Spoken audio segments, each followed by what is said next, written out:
ನಮಸ್ಕಾರ, ನೀವು ನೋಡ್ತಾ ಇದ್ದೀರಾ ನ್ಯೂಸ್ ಫಸ್ಟ್ ಲೈವ್. ಏನ್ ಸಮಾಚಾರಕ್ಕೆ ಸ್ವಾಗತ. ನಾನು ಮಧುಸೂದನ್. ಮೊದಲಿಗೆ ಹೆಡ್ಲೈನ್ಸ್.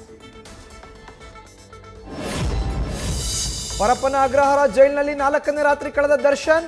ಕತ್ತಲ ಕೋಣೆಯಲ್ಲಿ ಬೇಸರದಲ್ಲೇ ಕ್ಷಣ ಕಳೀತಾ ಇರೋ ಚಾಲೆಂಜಿಂಗ್ ಸ್ಟಾರ್. ಸೋಮವಾರ ಬೆಳಗಾಗ್ತಿದ್ದಂತೆ ಶುರುವಾಯಿತು ಹೊಸ ಟೆನ್ಷನ್. ಇಂದು ನಿರ್ಧಾರವಾಗಲಿದೆ ದಾಸನ ಬಳ್ಳಾರಿ ಭವಿಷ್ಯ. 64ನೇ ಸೆಷನ್ ಕೋರ್ಟ್ಗೆ ಅರ್ಜಿ ಹಾಕಲಿರೋ ಸರ್ಕಾರದ ಎಸ್ಪಿಪಿ. ಬಳ್ಳಾರಿ ಜೈಲಿಗೆ ದರ್ಶನ್ ಶಿಫ್ಟ್ ಮಾಡುವಂತೆ ಮನವಿಗೆ ತಯಾರಿ.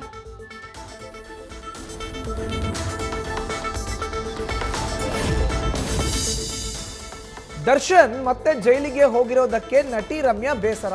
ಅವರ ಜೀವನವ ಅವರೇ ಹಾಳು ಮಾಡಿಕೊಂಡ್ರು ಎಂದ ಸ್ಯಾಂಡಲ್ವುಡ್ ಕ್ವೀನ್. ಇದು ದುಃಖಕರ ವಿಷಯ ಎಂದ ವಸಿಷ್ಠ ಸಿಂಹ ದಂಪತಿ.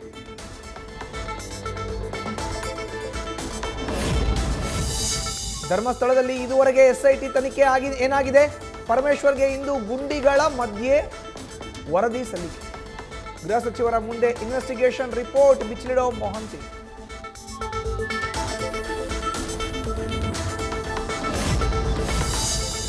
ಧರ್ಮಸ್ಥಳ ಚಲೋ ಬೆನ್ನಲ್ಲೇ ಸದನದಲ್ಲಿ ಸಮರಕ್ಕೆ ಕಮಲ ಪಡೆ ಸಜ್ಜು. ಅಧಿವೇಶನದಲ್ಲಿ ತನಿಖೆ ಮಾಹಿತಿ ನೀಡಲಿರೋ ಪರಮೇಶ್ವರ್. ಅಧಿವೇಶನದಲ್ಲಿ ಇವತ್ತು ಕೈ ಕಮಲದ ನಡುವೆ ನಡೆಯಲಿದೆ ಧರ್ಮಯುದ್ಧ.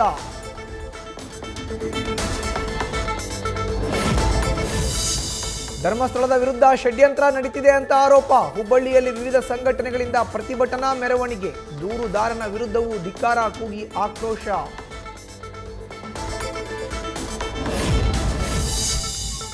ದೇವಾಲಯಗಳ ಮೇಲೆ ಧಕ್ಕೆ. ಅಪಪ್ರಚಾರ ಮಾಡಿದರೆ ಹೋರಾಟ ಮಾಡ್ತೇವೆ. ಇಡೀ ಹಿಂದೂ ಸಮಾಜಕ್ಕೆ ನಾವಿದ್ದೇವೆಂದು ತೋರಿಸಿಕೊಡ್ತೇವೆ. ಶಾಸಕ ಯಶ್ಪಾಲ್ ಸುವರ್ಣ ಎಚ್ಚರಿಕೆ.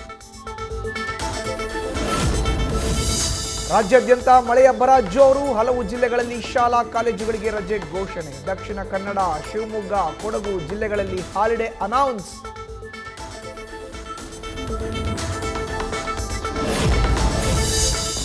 ಮಳೆಗೆ ಬೆಂಗಳೂರಿನ ಎಡೆಯೂರು ಕೆರೆ ಸಮೀಪ ಧರೆಗುರುಳಿದ ಬೃಹತ್ ಮರ. 3 ವಿದ್ಯುತ್ ಕಂಬಗಳು, 1 ಬೈಕ್ ಜಖಂ.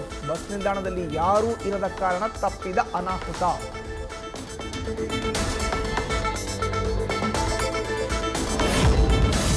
ಚಿಕ್ಕಮಗಳೂರಿನ ಕಳಸಾದಲ್ಲಿ ಭದ್ರಾ ನದಿ ಹರಿವಿನಲ್ಲಿ ಏರಿಕೆ. ಹೊರನಾಡು ಸಂಪರ್ಕದ ಹಳೆಯ ಹೆಬ್ಬಾಳೆ ಸೇತುವೆ ಸಂಪೂರ್ಣ ಮುಳುಗಡೆ. ಅತ್ತ ಶೃಂಗೇರಿ ಪಟ್ಟಣಕ್ಕೆ ಜಲ ಸಂಕಷ್ಟ.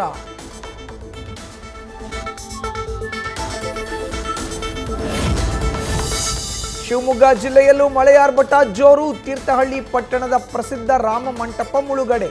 ಅಪಾಯ ಮಟ್ಟ ಮೀರಿ ಹರಿತಾ ಇರುವ ತುಂಗಾ ನದಿ. ತೋಟಗಳಿಗೆ ನುಗ್ಗಿದ ನೀರು.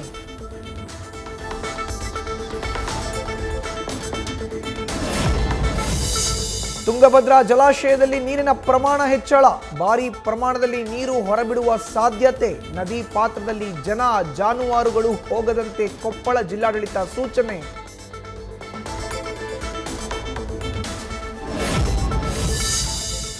ರಾಜ್ಯದಲ್ಲಿ ಎನ್ಇಪಿಗೆ ಅವಕಾಶ ಇಲ್ಲ.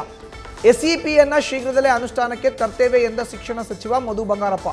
ಬೇರೆಯವರನ್ನ ದ್ವೇಷಿಸುವ ಪಠ್ಯ ನಮಗೆ ಬೇಡ ಅಂತಲೂ ಹೇಳಿಕೆ.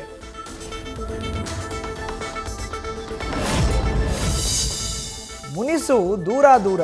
ದಾಂಪತ್ಯ ಮುಂದುವರಿಸೋ ನಿರ್ಧಾರ. ಡಿವೋರ್ಸ್ ಸುದ್ದಿ ಮಧ್ಯೆ ಖುಷಿ ಸುದ್ದಿ ಕೊಟ್ಟರು ಸ್ವಪ್ನ.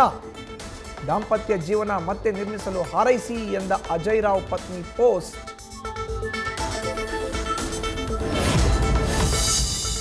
ಮತಗಳ್ಳತನ ಆರೋಪಕ್ಕೆ ಸಾಕ್ಷಿ ಕೊಡಿ, ಇಲ್ಲ ದೇಶದ ಕ್ಷಮೆಯಾಚಿಸಿ. ರಾಹುಲ್ ಗಾಂಧಿಗೆ 7 ದಿನಗಳ ಟೈಮ್ ಕೊಟ್ಟ ಚುನಾವಣಾ ಆಯೋಗ. ಎಲ್ಲವೂ ಸುಳ್ಳು ಆರೋಪ. ಮತಗಳನ್ನು ಕದಿಯಲು ಸಾಧ್ಯವಿಲ್ಲ ಅಂತ ಸ್ಪಷ್ಟನೆ.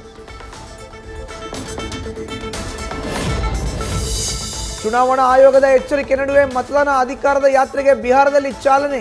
ನಾನೂ ಚಹಾ ಕುಡಿದಿದ್ದು ಸತ್ತವರೊಂದಿಗ. ಎಲೆಕ್ಷನ್ ಕಮಿಷನ್ಗೆ ರಾಹುಲ್ ಗಾಂಧಿ ಪ್ರಶ್ನೆ.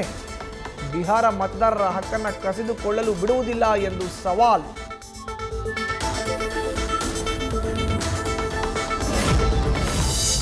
ಮೇಘ ಸ್ಫೋಟಕ್ಕೆ ಜಮ್ಮು ಮತ್ತು ಕಾಶ್ಮೀರ ತತ್ತರ. ಕಿಶ್ತ್ವಾರ್ ಜಿಲ್ಲೆಯಲ್ಲಿನ ಪ್ರವಾಹದಿಂದ 68 ಮಂದಿ ಸಾವು. ಮತ್ತೆ ಮಹಾಮಳೆ ಆಗಬಹುದೆಂದು ಎಚ್ಚರಿಕೆ. ಇಂದು ಶಾಲಾ ಕಾಲೇಜುಗಳಿಗೆ ರಜೆ ಘೋಷಣೆ. ಮನೆ ಮುಂದೆ ಇಟ್ಟಿದ್ದ ಕಸದ ಬುಟ್ಟಿಯನ್ನು ಬಿಡದ ಕಳ್ಳರು ಬೈಕ್ನಲ್ಲಿ ಬಂದು ಡಸ್ಟ್ಬಿನ್ ಕದ್ದು ಪರಾರಿ. ಚಂಡೀಗಢದಲ್ಲಿ ಕಸದ ಬುಟ್ಟಿ ಕಳ್ಳರ ಕಾಟಕ್ಕೆ ಜನರು ಸುಸ್ತು. ನ್ಯೂಸ್ ಫಸ್ಟ್ ನಿರ್ಭೀತಿಯಿಂದ ನಿಮ್ಮ ಪರವಾಗಿ.